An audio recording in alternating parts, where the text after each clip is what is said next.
Hello hi सांग मैंने नमस्कार। आज चलतु आज मॉर्निंग रे किसी हेल्दी एंड टेस्टी ब्रेकफास्ट बनैबा। तो मुझे भाभी उपमा बनैबी।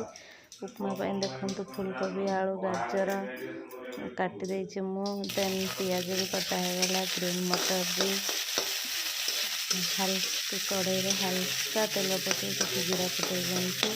देन ग्रीन मटर पियाज आड कर दिखाँ। मो हजबैंड तो आसिक कहते ग्रीन मटर पचर करे तो आप कमेंट कर कहतु ग्रीन मटर के पकड़ा दरकार।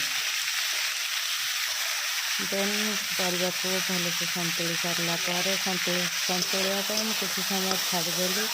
देन सतुली सारापर मुझे कभर अप करदेली।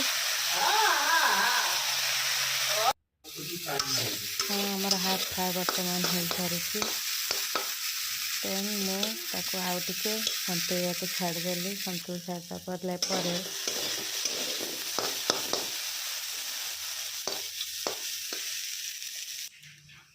सुजी आड कर देती।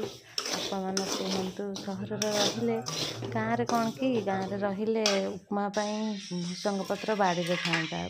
तो भूसंग पत्र न मिलू मु धनिया पत्र आड कर देती। तो आपण मैंने कहतु आप गाँव रोच कि सिटी रोच।